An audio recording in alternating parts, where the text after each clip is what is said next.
Good morning, everybody. Today is Tuesday, July 19th. Welcome to episode 156 of the Simply Cyber's Daily Cyber Threat Briefing. I'm your host, Dr. Gerald Auger, and over the next 30 minutes, I'll be delivering the top cybersecurity news of the day and providing expert analysis on each of those stories and maybe a mild flip out along the way. We'll be talking about what it means to you as a practitioner, how these stories relate to current, ecosystem of cybersecurity, or if you're a practitioner, if you're looking to break in the industry, either recent graduate, military transition, maybe career pivot, understanding what is actually happening in the world right now is going to be incredibly valuable in helping you, A, crush an interview, and then B, be more effective as a practitioner.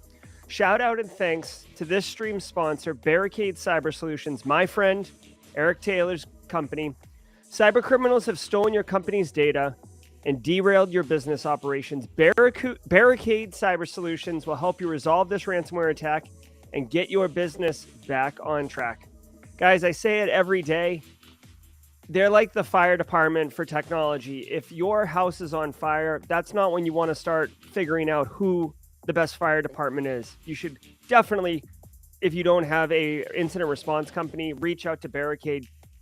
You can go right to barricadecyber.com and set up a no commitment meeting with Eric and just talk through what your needs are and see if there's a fit. It's a good idea. I want to remind you, if you hold professional certifications that require CPEs, each episode like this one of the Daily Cyber Threat Briefing is worth half a CPE.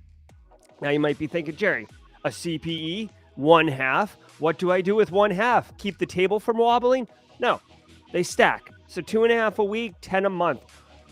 Be sure to say what's up in chat so you can literally burn it in to the socials here and have an audit record that you were here and you can get credit for it. I will say, if you are going to document Simply Cyber's Daily Cyber Threat Briefing for your CPEs, just to keep your sanity, I would recommend you do it once a month, right? So at the end of the month or whenever your month started, go into your ISC squared or your ISACA dashboard, right? Because it's a clunky dashboard. It always has been. And document 1 month, July 2022, Daily Cyber Threat Brief, 10 CPEs. You only have to do it a few times. I think you got to get 20 a year minimum and 40 a year on average. So you do it for a few months, you'll be right as rain. I want to remind you, I already read that. If you're live, love it. 66 people already here on the Simply Cyber platform and many more coming from all the other destinations that we push to, including Twitch and LinkedIn. I appreciate all of you for being here. If you are watching on replay, drop a hashtag team replay in chats. I appreciate you catching the stream, but I want to make sure you get credit for those CPEs. So definitely say what's up. And if you're not sure, just look at the chat, because people like Poner Joe, Chris Weaver, Eula Chu is in there, like all sorts of great people dropping hashtag team replay representing. So if you are on the West Coast and you're catching this live right now, thanks for getting up. This sip of coffee is for you. Now, if you're new here, when that timer in the corner, this corner, gets to 0, we're going to start the show, and this slide right here will change to news stories. But for the next 1 minute and 57 seconds, what we like to do here is welcome people into chat and get that coffee rolling. So I got my Black Hills Information Security Blue Team shirt. I'm glad that they unvaulted this and re-released it, because I've got the Red Team one, but it's such a poser move because I'm not Red Team. I'm not pen tester. I'm like a child with a home chemistry kit trying to figure out what the hell's going on. But Blue Team, that's more my jam, and that's how I'm rolling. What's up, Rebecca Fisher, Dilshan, Shakora? It looks like, for those of you watching on YouTube, it does look like the YouTube feed is not coming through on chat, which is quite unfortunate because I do enjoy all of the Simply Cyber YouTube communications. I see Navina was on YouTube, Carrie, Joel. So the YouTube was working and now it's not working. I actually have an open ticket with Restream, the platform I use to stream. to get this sorted out. I am going to open my Discord and make sure that my mods, if there's any mod chat, guys, and you want to help me out with this, let me know. All right. Actually, while I'm doing this really quickly, what I would like to do, you guys are going to get to see the magic behind the, well, maybe you won't see the magic.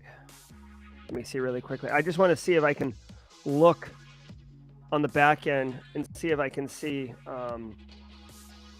the chat actually happening, because it's I don't know, man. This isn't a free platform. I certainly pay for it, so I kind of have expectations of higher quality, right?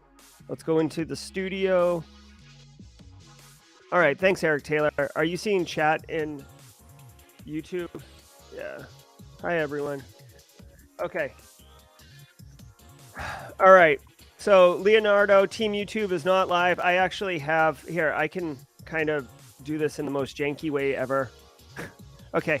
So I have YouTube chat going on over here on a different window, and I've got LinkedIn burned into the screen. Guys, we'll just make the best of what we got, okay? Looks like the timer ran out. I do want to say really quickly, because I do appreciate you being here. What's up, Kimberly? What's up, Jessica Probst? Not only IT, Tony MBA, all squad members, Alfredo, I see you. Much love and respect. Appreciate you supporting through the squad membership. All my LinkedIn folks, Monty, Jim Lunn, be talking to you pretty soon. Reza, Eric Silberman. Guys, oh, by the way, before, like, final thing, and then we're going to get started, okay? I really do appreciate, I'll be the first to admit, guys, I don't know everything. I'm not great at all things cyber. I'm good at some things and I'm bad at others. I really, really appreciate, I saw Eric Silberman do it yesterday. Chris Weaver has dropped some great comments in chat on YouTube after the stream has ended, really giving some context. Chris Weaver, for example, gave one around that Lithuania attack that Russia did a few days ago, and I didn't really understand why Lithuania would be a target. Chris gave some really, really great context to that.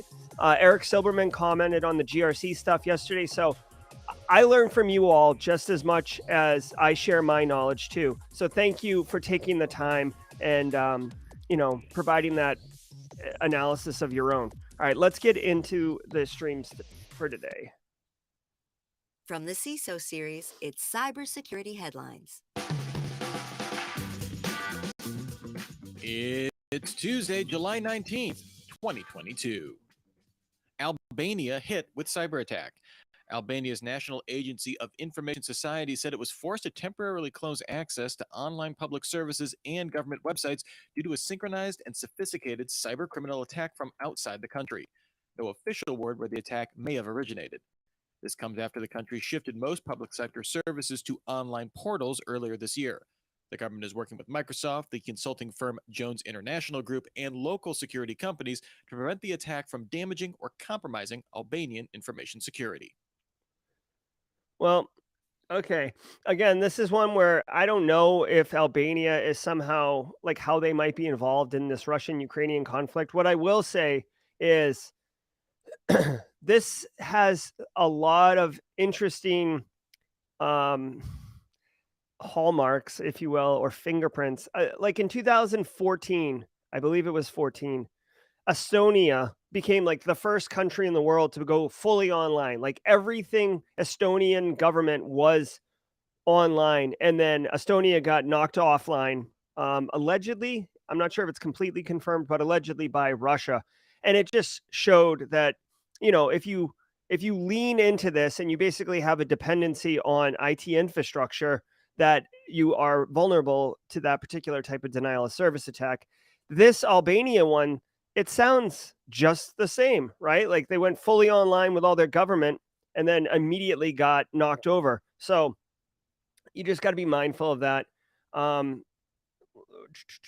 Yeah. I mean, this one doesn't, I guess from a practitioner perspective, this is good to just keep in mind that governments are not, invulnerable to attack because they're big.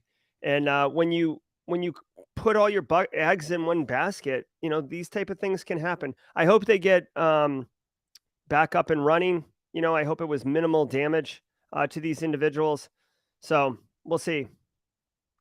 All right. Yeah, I see you on Discord, Hexing Pirate. vendors not patching for speculative execution. The firmware security company Binarly issued a report finding that many enterprise vendors are not patching with mitigations for a variety of speculative execution attacks. We recently reported on one such attack called RetBleed, which found a way to get around existing return trampoline or repo line mitigations. But Binarly found that 339 firmwares from HP, Dell, and Lenovo didn't even use the repo line mitigations in the first place, calling it a failure in the firmware supply chain. The report also said that in cases where firmware was updated to add mitigations, it found implementation mistakes that spawned subsequent security issues. Okay, so this one I actually have some thoughts on. We talked the other day about Hertzbleed, or no, not Hertzbleed, RetBleed. And by the way, compliments on the logo, right? Love the logo. I think that might be my new thing. I'm really into vulnerability logos. So anyways, RetBleed, it's a speculative attack, which means it's basically, I don't want to say it's attacking the firmware hardware, but it's looking at the way that the processor is architected, and it's typically architected for speed. So when it does a calculation, it'll kind of push it off into kind of a register or a like a local memory. And the idea is that next time it has to do that calculation or pull that type of data, it doesn't need to spend the processing cycles to yeah, Tom Bishop, thank you. Yeah, YouTube's fine over here. It's just Restream platform's got a problem. Here's the problem. When you push it into memory, you don't need to do the processing next time you need it, which saves you processing power and time, right? So you can be faster as a processor. The problem is that threat actors have figured out how they can kind of reach in to that space and pull that value or pull that data out, which is the attack. Now, here's my thing. They point out that 59 processors or whatever, or implementations, did not actually put the fix in. And then the ones who did kind of did it in a mucked up way. Two things. One, this is fairly complicated, so to fix it can be challenging. But I think this is hot take central here. Where's my spicy? Listen, here is what I think happened, okay? They looked at it and they said, okay, what happens when we put the fix in? Well, you know, like pushing my glasses up my nose because I'm the engineer now talking to management. Here's what happens, sir, ma'am. The processor is slower, performance goes down, end user experience suffers. Oh, that doesn't sound good. That sounds like the people who give us money will be unhappy with our product. What happens if we do nothing? Well, there is a possibility in a very targeted attack with, you know, high sophistication, that someone could steal some data, right? But the general population of our end users are not going to be affected. And those who are being targeted, it's not a guaranteed hit rate. Let's not do anything about it. That's what I think it is, right? To me, guys, it's all about the money. Where's my straight cash, homie? Straight cash, homie.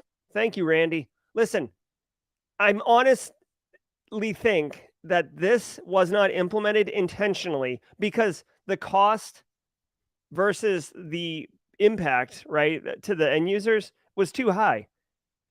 So they just did nothing. Darpa looks into open source. We've covered a lot of software supply chain stories on this show, and it turns out Darpa has been taking note too. The research agency launched the Social Cyber Program, an 18-month-long project designed to map, understand, and protect open source code in communities. This will combine automated tools for code analysis and social interactions of open source development.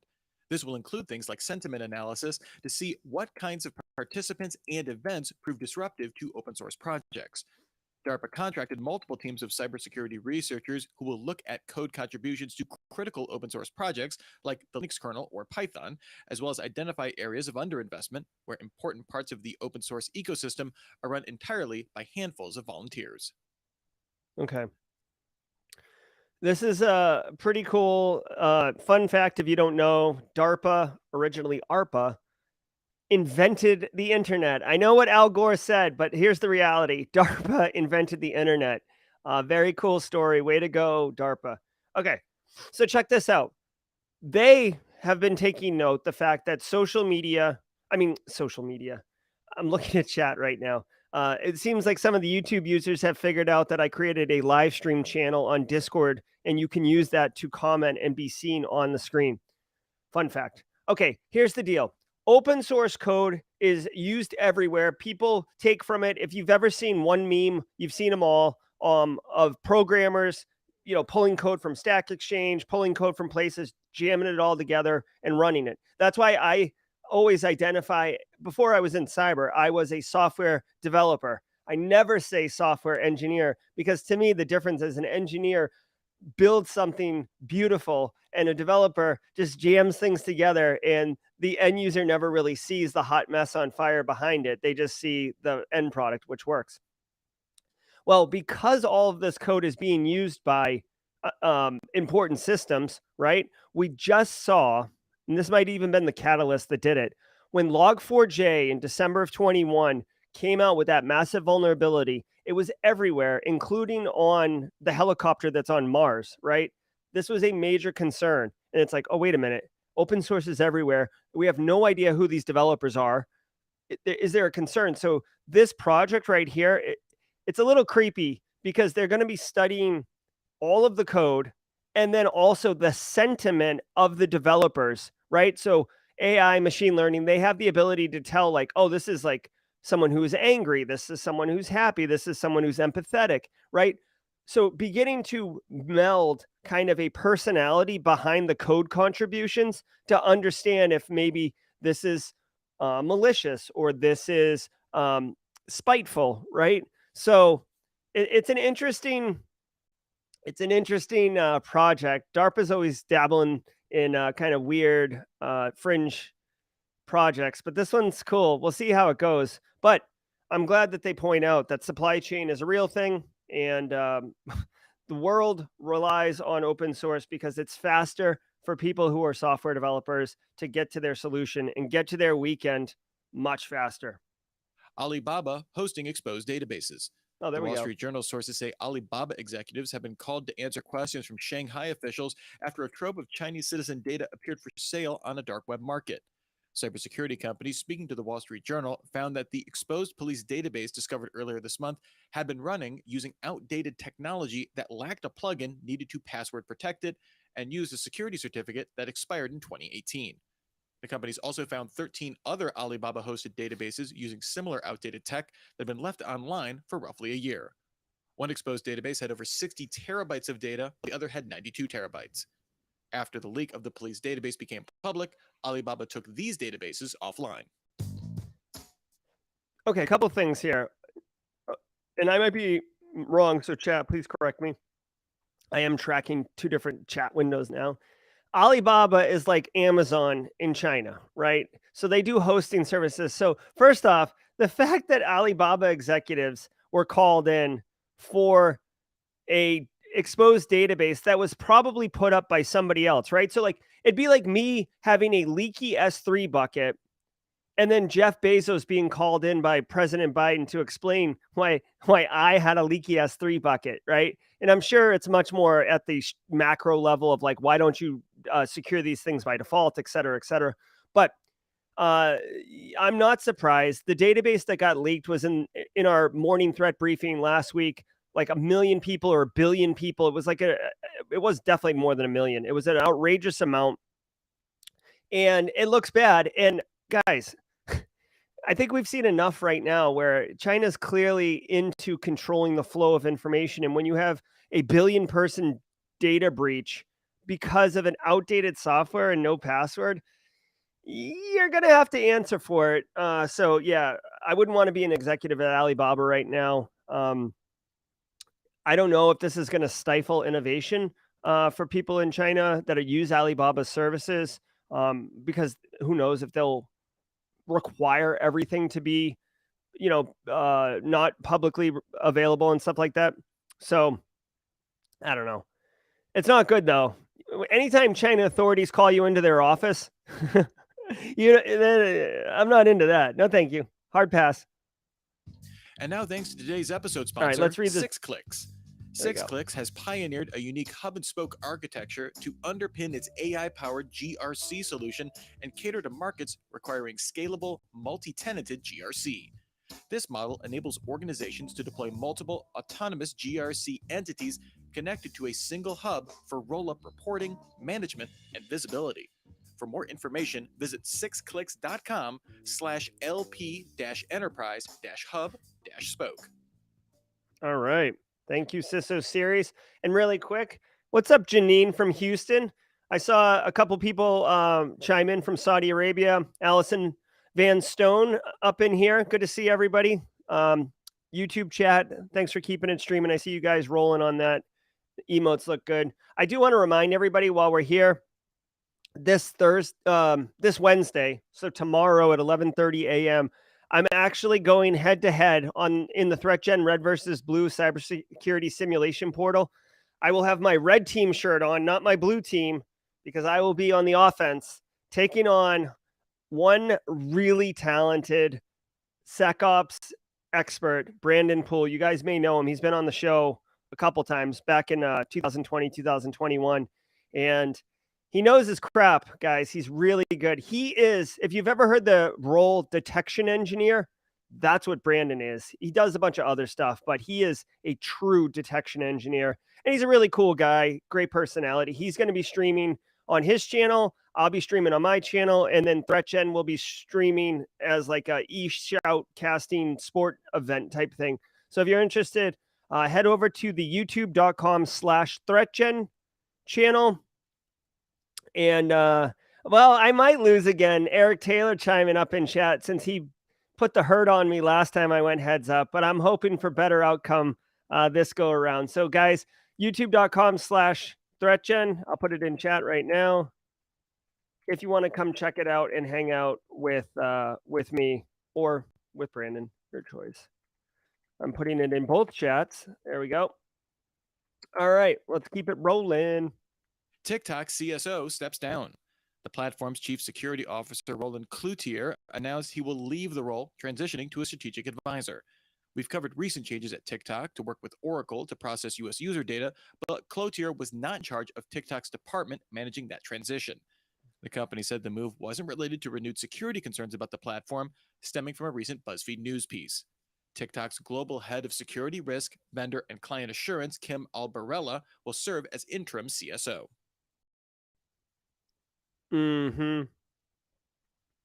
Yeah. Okay. I don't know. This sounds like spin to me. This guy was the chief security officer, and it says stepping down in the title, but he's really stepping sideways to an advisory role. I mean, what is that? Like, an advisory role is kind of like a hired gun, right? Or a contractor who's doing like consulting. It's probably, if I had to guess, I don't know what happened behind closed doors, right? That'll never get out. But if I had to guess, this is a graceful firing, right? You don't want to disrupt the apple cart with troubles at the top. So you just, why don't you go stand over there for a few minutes, Roland, and we'll keep talking over here. That's if I had to speculate, right? Obviously it's salacious, but TikTok's come under a lot of scrutiny. They're moving to Oracle. There's talks about whether or not the data is being sucked back to China for analysis and stuff like that. You can see it right here. It's talking about the Committee on Foreign Investment. So who knows? I haven't heard anything as far as like the product goes and the end user experience and hacks going on there. So I think this is much more with the bigger picture of what's going on. But whatever, I guess it's nice to be at the top where like you don't get fired. You just get given a new job with no, again, I'm speculating here, but like a new job where you have no responsibility. And you're just told to kind of like go stand over there until the news story dies, and then you can find a new job. In fact, here's a fun thing. Mark Tape, Roland Cloutier. Let's check in on Roland, and I don't know. What do you think's appropriate? Like 3 months, 6 months? Let's say 6 months. That's enough time to find a replacement for him. Let's say 6 months, and Roland will not be an advisor at TikTok. Spyware used on Thai activists. A new report from Citizen Lab found that at least 30 individuals in Thailand had NSO Group's Pegasus spyware installed on devices, spanning activists, academics, and NGO workers from October 2020 to November 2021. In many cases, the spyware was deployed before protests or other political activity. Apple sent many of those impacted a threat notification in November 2021, who subsequently reported the intrusion to the local human rights group iLaw. Citizen Lab reports this marks part of a broader shift in Thailand, with the government more engaged in activist monitoring efforts since the 2014 coup in the country. NSO maintains its spyware is used by government clients to target serious crime. Wow. Okay, so a couple things here. I know it might be hard to read because of the... So I've been thinking that Pegasus was the malware and the exploit, but apparently you need to use Kismet and or forced entry, which are just names of zero-click exploits. So like this is basically, think of it this way.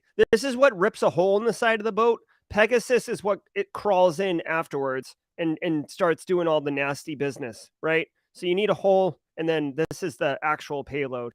And this isn't uncommon, right? We saw this famously,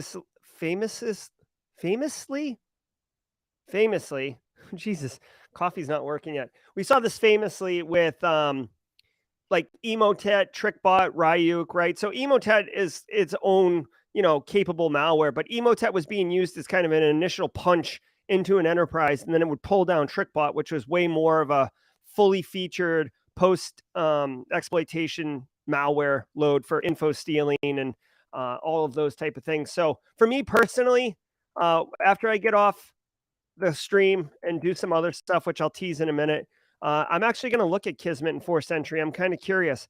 Also, I want to say shout out and thanks to Apple for notifying these compromised individuals of the compromise. Like, I don't know how, like Apple obviously must have some way to detect when a device is compromised by either Kismet forced entry or Pegasus, right? All of the text messages have to go through Apple's,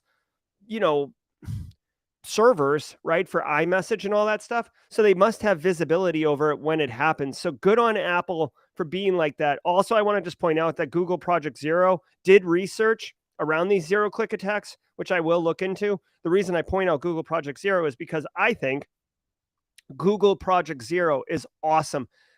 You guys want to talk about like top tier security researchers in our industry? Many of them work for Google Project Zero. One dude, Tavis Ormandy, I believe that's his name. Give me 1 second. Tavis Ormandy. Yeah. This guy. Well, no picture. Yeah. Tavis Ormandy, computer security hacker. He's currently employed at Google as Project Zero team. I know you guys can't read that, but trust me, this dude is, he's really a impressive individual. Like, just to put in perspective, and then I'll move on to the next story. He tweeted one time, got a 2-hour layover at LAX. Let's look at LastPass. And then before his flight took off, he responsibly disclosed to LastPass a like major vulnerability that he discovered. And he tweeted out that he did it. He didn't disclose the vulnerability, but I'm just saying, like, if he wants to look at a piece of software, he will find something horrible with it. If like, that's how it's like reading a menu for me, but him looking at code and finding vulns. Like, he's really, really accomplished. And most of the Google Project Zero team that I have read and seen have been very, very impressive. He's just one of the team members. So definitely check out Google Project Zero. Facebook starts encrypting links. If a site or service wants to track what links you click on, tracking parameters in a URL are the industry standard. These can be used to track across pages and properties. However, we've seen browser makers starting to offer URL stripping as a privacy feature. Mozilla notably rolled it out in Firefox version 102. In response to this practice, Facebook began encrypting entire URLs into a single ciphertext blob. Since there's no tracking parameters that can be specifically identified by the browser, there's little that can be done to stop this practice, short of decrypting the URLs. Wow. Okay. So this kind of blows, but it's not surprising. Okay. Here's the thing. Remember, if a service costs nothing to use, you are the product. Okay. Just to put this in a use case, Facebook is one of the biggest sites on the planet.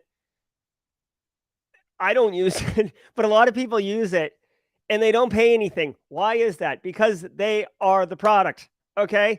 So these browsers, as privacy becomes more and more like mainstream, and people are like, oh crap, like I really don't like having all my crap out there. Browsers have started introducing privacy elements, right? Firefox did it. Brave browser is a privacy first type browser. Well, it seems that Facebook's business model of harvesting your data is being impacted by these privacy constraints. And one included preventing URL stripping. I mean, URL stripping was happening, so you could not, they couldn't take that data, right? Well, now Facebook encrypts it, so you can't strip it, and it basically breaks if you try to. So this is a very subtle response to privacy features on browsers. And you might say like, oh, that's gross. Like, why not allow privacy? Well, the thing is, Facebook's not making money if you've got the privacy settings turned on, right? So it is interesting. I love how like quiet and, espionage-ish it is that they roll these things out. Like, can you imagine the meeting at Facebook where like the devs are sitting around, they're like, hey, listen, Mozilla's got this really cool privacy thing, because those dev people are humans, right? They're into their own privacy, and they're like, oh, that's a really cool feature. And then like the manager's like, well, it's hurting our bottom line. We've got to figure a way to like circumvent this privacy feature to make it like nerf it basically, so it's not useful. Well, let's do this thing right here and encrypt links. Done.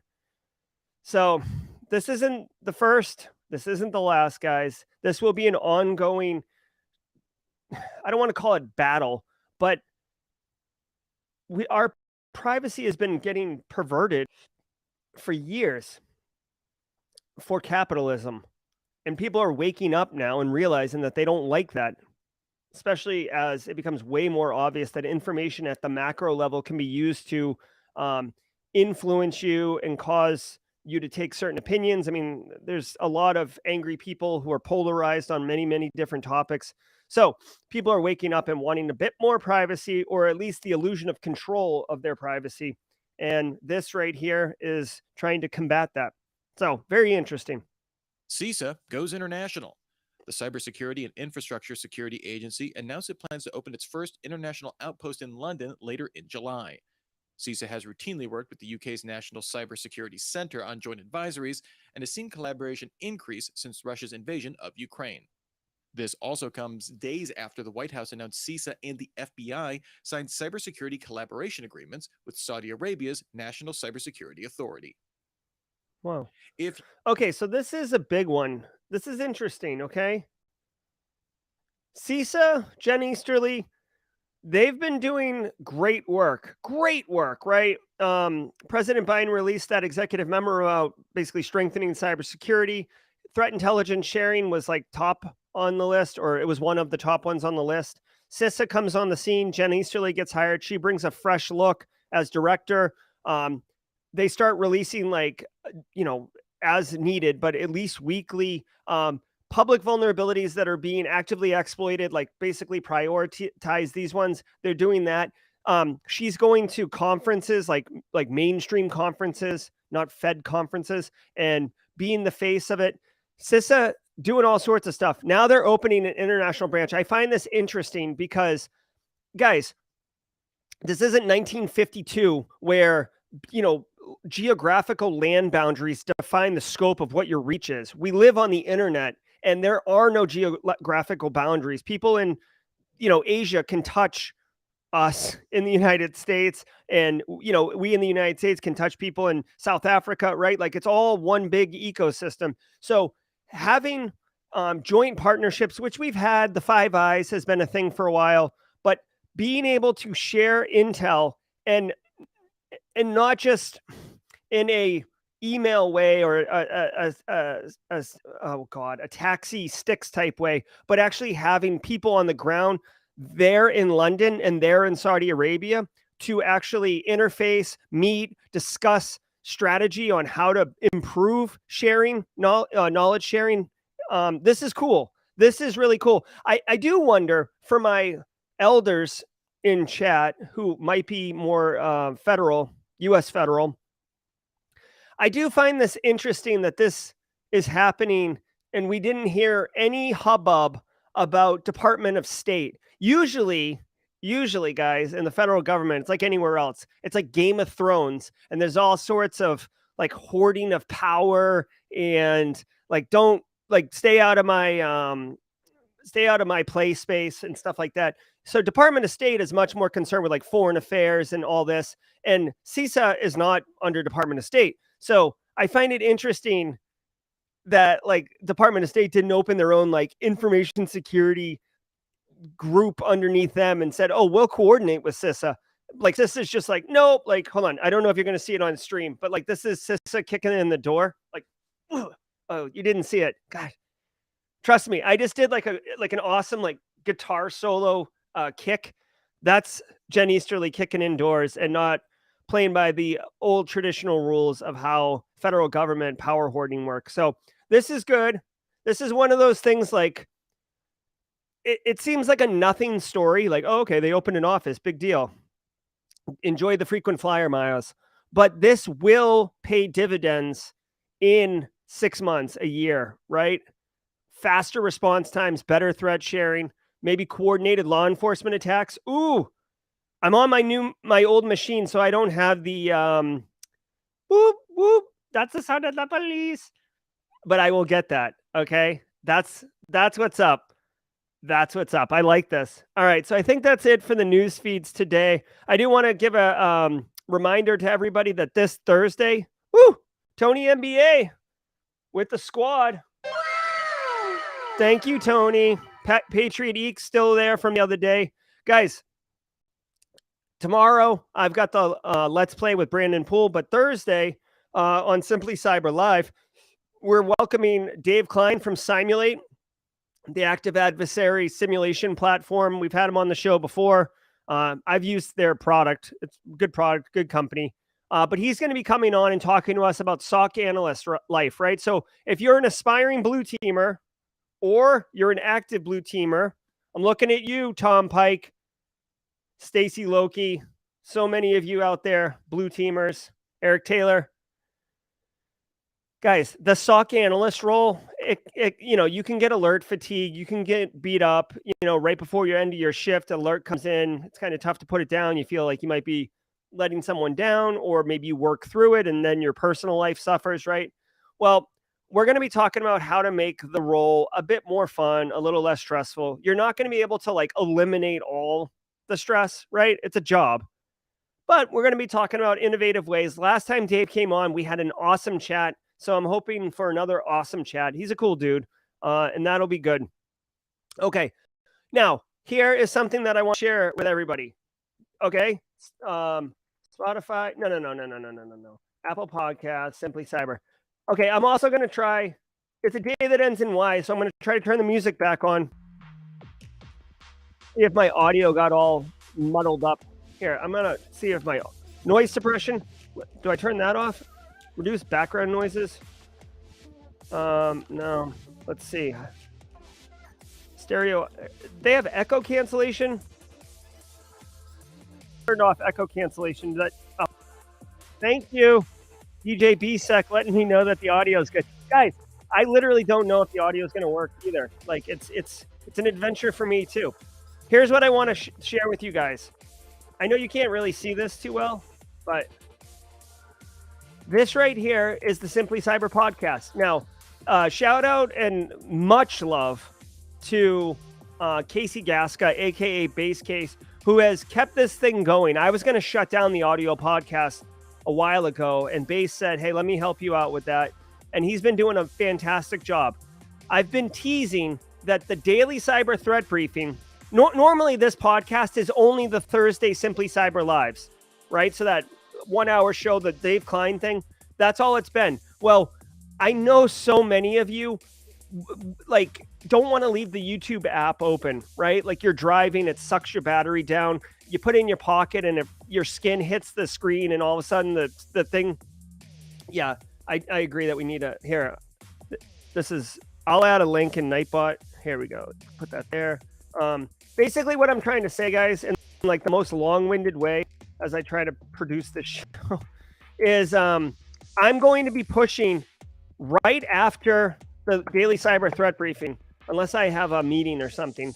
Right after the daily cyber threat briefing, I'm going to post this show onto this podcast. So basically around 9 to 9:30 a.m. Eastern Standard Time, you will be able to consume the daily cyber threat briefing in an audio podcast format.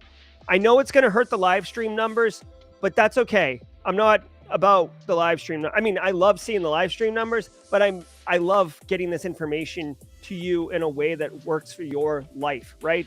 Some of us, you know, don't have an option to do this, right? So if you're at the gym, if you're mowing the lawn, if you're taking a shower, whatever, you'll be able to consume this in an audio podcast format. Obviously, some of the visual cues won't be there, like me doing the guitar with the leg kick through the door, Jen Easterly style. But I think it's an 85% solution, right? So definitely check it out. You can get it. This is Apple Podcasts, but you can get it on Spotify, Stitcher, like basically every major podcast platform will be available. So you can share it out that way. I will, just so you guys know, and I'm being fully transparent, I will do this for 45 days. Thank you, Josh Mason. I will do this for 45 days. If the numbers do not reflect that there is a group of people consuming this, I will stop doing it. It's not a threat. It's just I'm not going to take the time to do it if no one's doing it. Like if no one is consuming it because they're doing it on the live stream, that's cool. But I will give this a fair shot and see if this is something that the community wants. Okay. I think people want it. People have been asking for it. And I'll tell you what, again, fully transparent. I'll share the numbers with you guys after a month or so, and we'll talk about it, and we'll go from there, right? Okay, so that is what's going on with that. I do want to tease out that I'm kind of excited. I have been working with an amazing web developer for the last, 7 weeks, 8 weeks. Back and forth. She is amazing. The simplycyber.io website has been completely revamped. Okay? It's not live right now. I'm pushing it live this Friday. We're going to do a big reveal on the stream Friday. But guys, a lot of people have asked, most notably, the resources, the free resources page, it's like a junk drawer, right? And I tried to organize it somewhat. That has been completely redone. So now there's like filters and quick finds and stuff. So like you'll be able to get to the free resources that matter to you way faster and find it way faster. Plus the overall look and feel of the website has been optimized for both mobile and desktop. And it's like far less pages. It's like I have a professional web developer helping me now. So, so it's actually designed for like ADA compliance, and it's designed for usability and optimized load times and a bunch of other stuff that I didn't even know was a thing. So this is just part of the evolution of the Simply Cyber community, right? So super pumped. I actually texted her last night. I was like, can we launch this thing this week? And she said, yeah, let's do it. So I'm ready for that. All right, guys. It has been Tuesday, July 19th. I've had a lot of fun, learned about a bunch. Sorry that the chat is kind of janky. I will contact Restream and continue my conversation. Dan Reardon, the website will go live on Friday morning. In fact, I might even launch it like late Thursday night, just as like a soft pub. But on the stream Friday morning, we will spend a minute with this, and I'll go through it. And yeah, it's exciting. I'm super pumped. All right, everybody. Hey, Liam. I see Liam on YouTube. Liam, I hope you got your phone situation sorted out. You shared that with me. That sounded really unfortunate. Eula Chua from the West Coast coming in live. Hashtag Team Live. Love it. Michael Torres, I see you. Jess Bishop. Chinadu, always nice. All right, guys, be good. Thank you for being here. If you got value, hit the thumbs up, right? Sub if you haven't. You know what's interesting before we go? What's interesting is 50% of people who watch the daily cyber threat briefing are not subscribed to Simply Cyber's YouTube channel, which I find interesting because I mean, sub or don't sub, it makes no difference to me. But when you sub, you get notified when we go live. So like half the people who are watching are remembering that it's 8 a.m. and they got to get on to the stream versus just subbing and being made aware when I go live. So I do find that interesting. So if you'd like to optimize your life a little bit for efficiency, consider hitting subscribe.